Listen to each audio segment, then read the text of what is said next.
কিন্তু দেব মায়াৰে মোৰ হিত জীৱা হয় তাকো গদন্ত মূৰ কৰিতে লাগয় দণ্ড কৰি এতেকে গুচাইলো অহংকাৰ নাহি অপকাৰ বেটিয়ে ৰেকে উপকাৰ তথাপি তোমাৰ বাক্য কৰিতে লাগয় দক্ষপতি মৈকে কৰো সবাৰে নিৰ্ণয়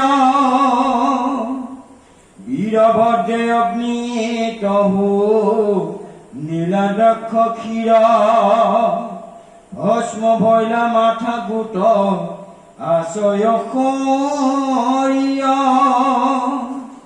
হুকৈবে দক্ষ শিৱ সাগৰৰ মুখে পুনৰপি জিৰন্তুক দক্ষ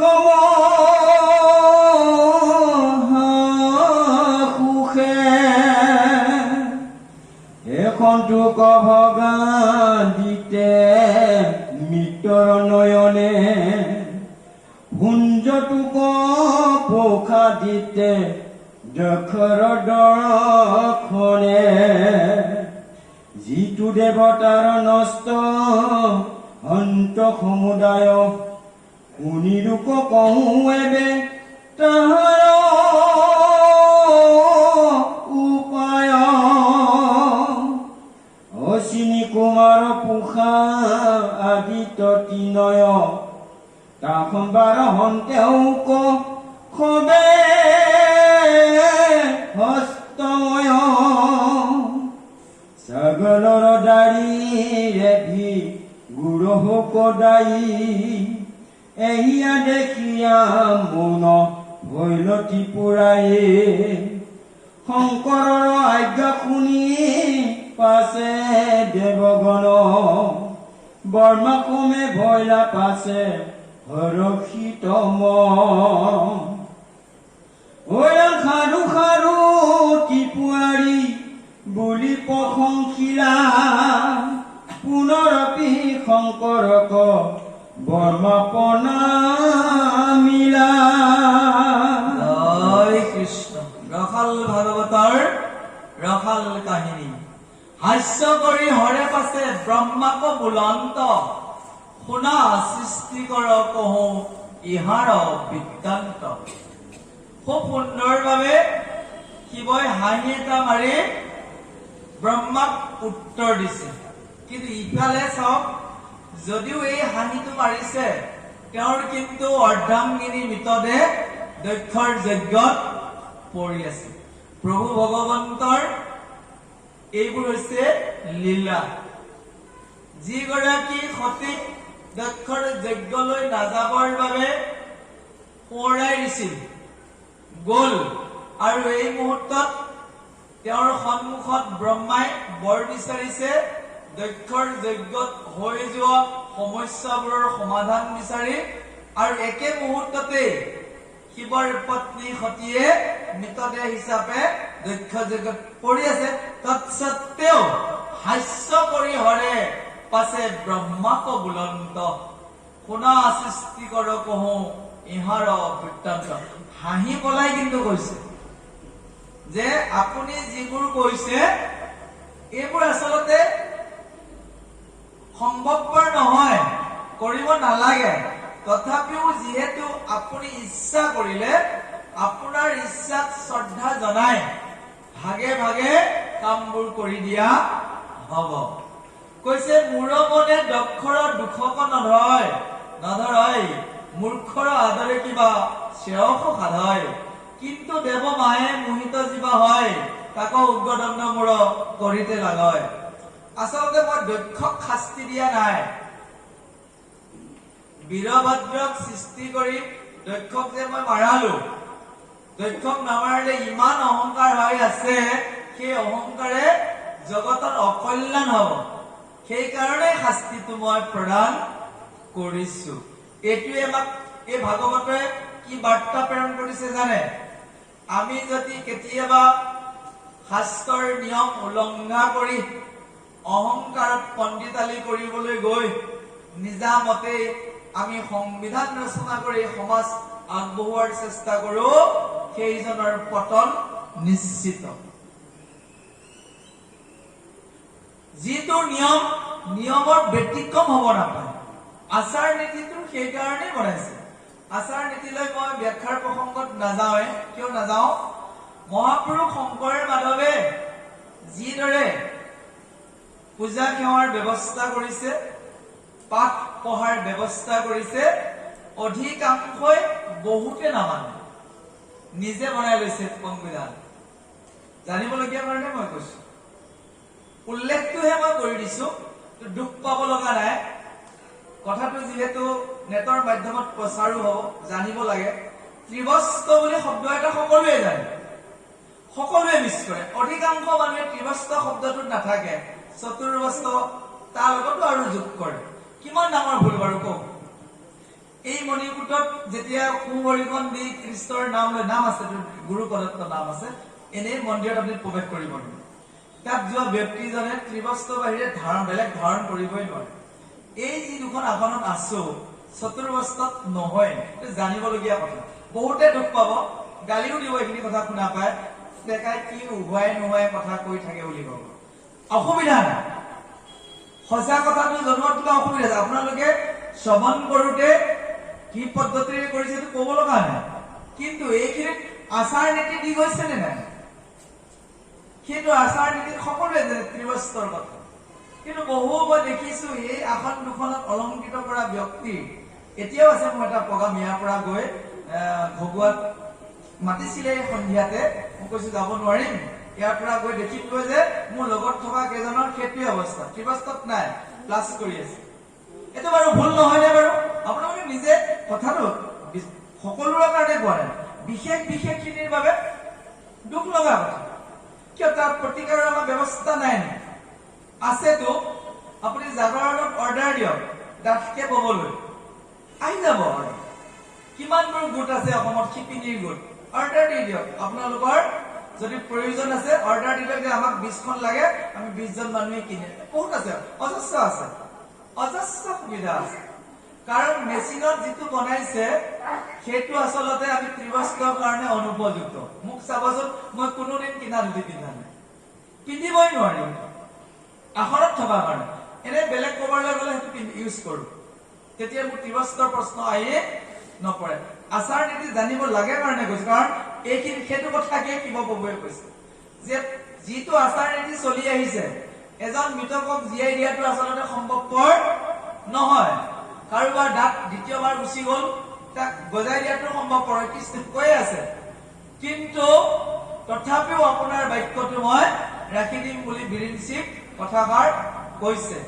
এই যিবোৰ আচাৰ নীতিৰ প্ৰৱৰ্তন ঘটিছে, এইবোৰ যদি আমি উলংঘা কৰি যাওঁ, আহি থকা প্ৰজন্মই এই কথাবোৰ বুজিয়ে নাপাব।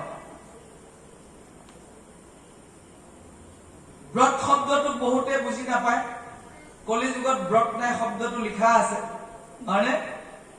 এই যে আসনত বহাৰ সময়ত মানুহজনে যে আমিষ খাই আহিব নালাগে, সেইটো নিশ্চয় জানিব লাগিব।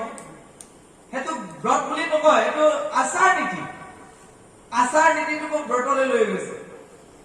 একাদশী শব্দটো অকমান মই বুজাই দিবৰ কাৰণে বুজাই দিছো। একাদশীৰ দিনা অন্ন নোখোৱাটো ব্ৰত নহয়, এইটো আচাৰ নীতি।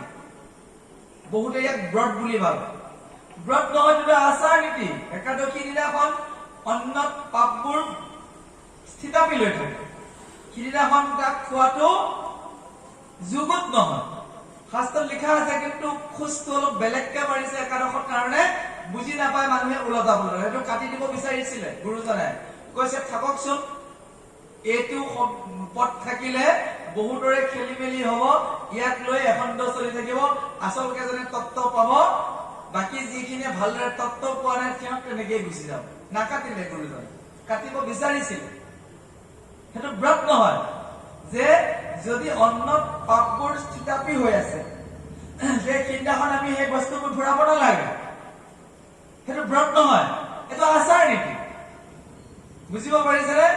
এই নুবুজাৰ গুণত কি হৈছে গুৰুজনাই ঠিকেই লিখি থৈ গ'ল, কিন্তু সেইবোৰ পদবন্ধে আছে, কবিতা আকাৰত আছে, কাব্যিকতা আছে, নাজানি আমি কাহিনীবোৰ কি কৰিছো খেলি মেলি কৰিছো। ইয়াত তত্ত্ব এটা সৰুকে যোগ কৰি দিছো। বৰুণৰ পাকে বান্ধি থৈও কত কাল, বয়স হলে আপুনি বুদ্ধি হইব ভাল। কি বুলি কলে যে বৰুণৰ ওচৰত বান্ধি থব দিছে কাক?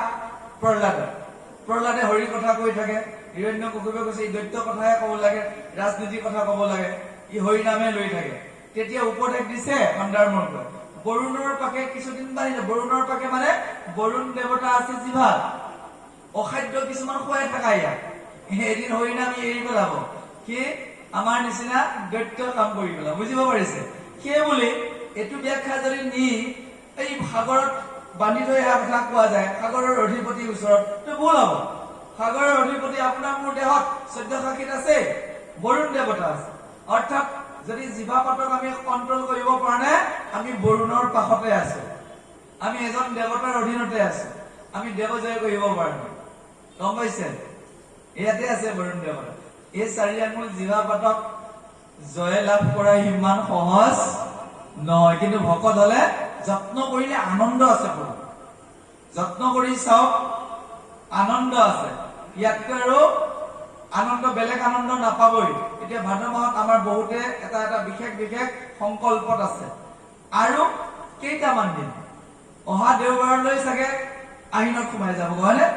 তেতিয়াহ'লে চাগে এই যে গোটেই মাহটো যে এটা সংকল্প লৈ বিশেষ কামত থাকিল, আহিনৰ 1 তাৰিখলৈ তেওঁলোকৰ শক্তিটোৱে আনন্দটোৰ বেলেগ ধৰণৰ পৰ্যায় পাবগৈ। বাৰু জানো আচাৰ নীতিবোৰ সকলোৱে নিয়ম মাফিক মানি যাওঁ, অতিৰঞ্জিত হৈছে যদিও ক্ষমা বিচাৰিছো, জানিব লাগে কাৰণে কথাখিনি এই মহাপ্ৰভু শিৱৰ কথাৰ লগতে প্ৰাসংগিক হিচাপে আলোচনা কৰি দিয়া হৈছে। তাৰ পিছত কৈছে যে বীৰভদ্ৰই যিহেতু দক্ষক মাৰি তেওঁ মূৰটো ক'ত দি দিলে? হোমাগ্নিত দি দিলে। এইটোতো বিচাৰি পোৱা নাযাব। ইচ্ছা কৰিলেতো পাৰিলেহেঁতেন, যদি মৃতদেহটোকে জীয়াই দিব পাৰে, তথাপিও কিন্তু এটা হৈ গল। সেই কিন্তুটো পিছত ওলাব। কিয়? দক্ষক ছাগলীৰ মাথাৰেহে জীৱিত কৰিব দিয়া হল। আৰু সেই যে দক্ষৰ যে যিটো মোৰ ইতিমধ্যে হোমাগ্নিত পেলাই দিয়া হল, তাত দাঁত আছিল, সেই দাঁতকেইটা কুচা আদিত্যলৈ আহিবৰ কাৰণে শিৱই বৰ প্ৰদান কৰি দিছে। ইয়াতে লিখিছে, উল্লেখ কৰিছে, হৌকৈবে দক্ষ শিৱ ছাগলৰ মুখে পুনৰপি জীয়ন্তোক দক্ষ মহাসুখে। ব্ৰহ্মাই বিচাৰিলে যেতিয়া জীৱ দিলে, কিন্তু ছাগলীৰ মুখ হব। কৈছে ভঞ্জন্তক পশ্চাদিত্যে দক্ষৰ দখনে, দখন মানে দাঁত, যে সেই মূৰটোতো দাঁত দুপাৰি আছিল, সেই দুপাৰি আহি কাৰ হওক? এই পশ্চাদিত্যৰ দাঁত হিচাপে ৰৈ যাওক। আৰু ভগাদিত্যও তেওঁৰ সেই মিত্ৰ মানে দক্ষৰ লগতো তেওঁলোক কি আছিল? মিত্ৰালী আছিল কাৰণে তাত থকা চকু দুটাইও তাৰ শক্তিটো আহি ভগাদিত্যৰ নয়নত সোমাওক। কৈছে দেখন তোক ভগাদিত্যে মিত্ৰৰ নয়নে, ভঞ্জন্তকো পশ্চাদিত্যে দক্ষৰ দখনে। মই নতুনকে দাঁত জন্ম কৰি দিব নোৱাৰো, কিন্তু ইতিমধ্যে দাঁত আৰু চকুটো আছিলেই দক্ষৰ মূৰত, সেই দুটাই সেই এওঁলোকৰ দুটা দাঁত স্থাপন হৈ যাওক। বুজিব পাৰিছেনে? যিটো দেৱতাৰ নষ্ট সন্ত সমুদায়, কোনেও কহুৱে তাহাৰ উপায়। যিবিলাক দেৱতাই কষ্ট পাই আছে, তেওঁলোকৰ উপশমৰ বাবে মই ব্যৱস্থা কৰি দিছো। কৈছে হস্তিনী কুমাৰ অকুচা আদিত্যৰ তিতয়, তাসম্বাৰ হস্তে হৌক শোভে, হন্তে হৌক শোভে হস্তময়, ছাগলৰ দাড়িয়ে ভিগুৰ হৌক দাড়ি, এহি আদেশীয়া মৌন হইল ত্ৰিপুৰাৰী। আকৌ কৈছে অশ্বিনী কুমাৰে যদি চিকিৎসা কৰে, দেৱতা বিলাকৰ যিমানবোৰ অপকাৰ হৈছিল সকলোবোৰ পৰিপূৰ্ণ হৈ যাব, এয়া মই আশীৰ্বাদ প্ৰদান কৰিলো। আৰু ভিগুৰ দাড়ি মই বজাই দিব নোৱাৰিম, ছাগলীৰ যে দাড়ি থাকে তাৰে এটা পাৰ্ট আহি লগ লাগি তথাপিও পৰিপূৰ্ণ হওক বুলি কৈ ত্ৰিপুৰাৰীয়ে মৌন হল। শংকৰৰ আজ্ঞা শুনি পাছে দেৱগণ, ব্ৰহ্মা সমে ভৈলা পাছে হৰষিত মন আনন্দিত হৈ গল। সাধু সাধু ত্ৰিপুৰাৰী বুলি প্ৰশংসিলা, পুনৰপি শংকৰক ব্ৰহ্ম প্ৰণামিলা। ব্ৰহ্মাই সাধু সাধু বুলি প্ৰশংসা কৰি তেওঁক পুনৰ সেৱা জনাইছে। আকৌ লগতে অনুৰোধ কৰিছে, হে শিৱ,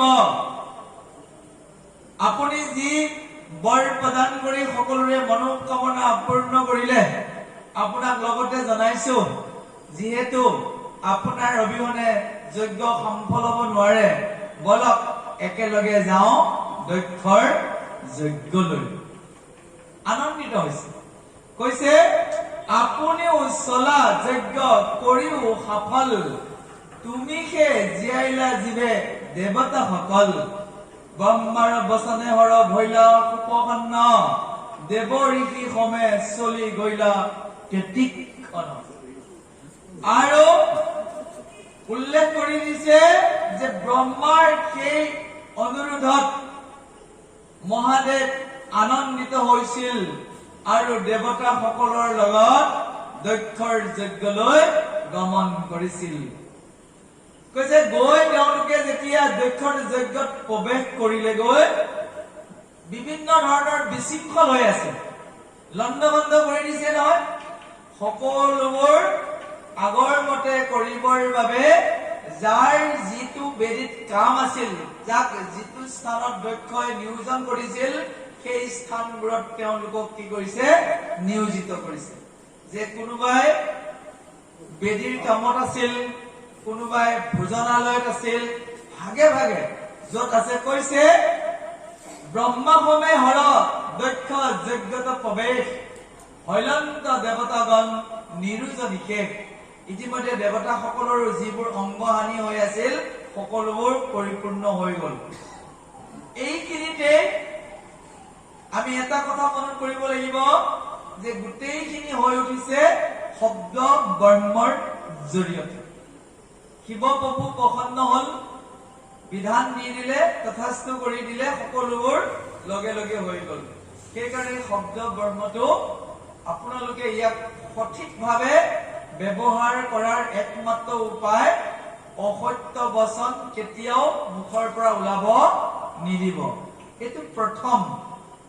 দ্বিতীয় কথা, কৰ নিন্দাৰ কাৰণে কোনো কাৰণত বাক্য প্ৰয়োগ নকৰিব।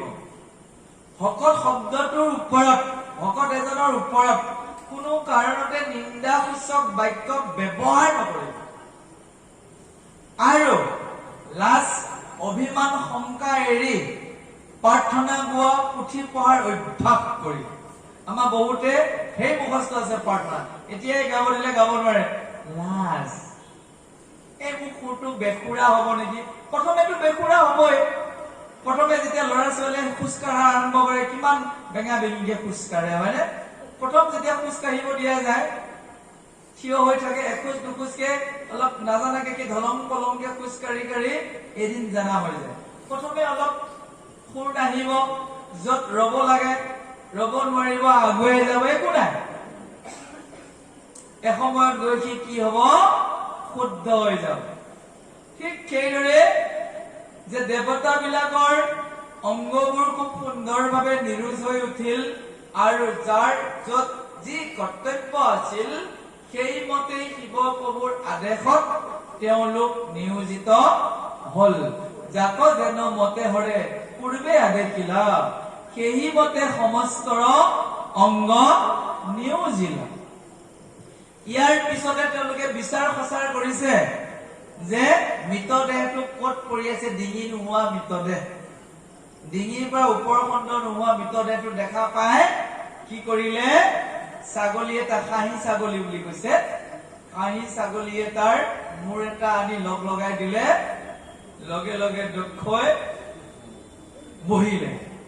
টোপনি গৈ থকা এজন ব্যক্তিয়ে সাৰ পালে যিটো অৱস্থা হয়, দক্ষও সেইদৰে টোপনিৰ পৰা সাৰ পোৱা নিচিনাকৈ উঠি বহিছিল। কৈছে আনিলা বিচাৰি সবে দক্ষৰ শৰীৰ, জোৰাই লন্ত খাখি ছাগলৰ একশিৰ।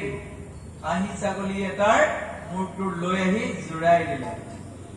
শিৰজোৰা গৈলে পূৰ্বৱতে প্ৰজাপতি, হৈলন্ত নিৰুজ চাহিলন্ত পশুপতি। শিৰটো যেতিয়া জোৰ লাগি গল, বহি উঠিছে আৰু শিৱই চাই আছে। যেন কোনো পুৰুষেক শয়নে আছিল, নিদ্ৰা এৰি জাগি যেন সজ্জাত বহিল। এই কিমানবোৰ ঘটনা ঘটি গল, দক্ষই একো গমেই নাপায়। নিদ্ৰাত থকাৰ নিচিনা। আচলতে নিদ্ৰা আৰু মৃত্যুৰ মাজত বৰ বিশেষ পাৰ্থক্য নাথাকে। বেছি গভীৰকে ভাবিলে মোক শুবই ভয় লাগিব। একো নাই বাৰু, ভাবিব লগা নাই। আমাৰ পৰমাত্মা লগত থাকে, উশাহ আমি লৈ থাকিম। আপুনি চিন্তা কৰিব নালাগে যে মই টোপনি গলে অকমান সাৰ নাপাম, তুমি শুই নাথাকিবা দেই। জীয়াই থাকা, মই উঠিলে তুমি কোবাইটো কব।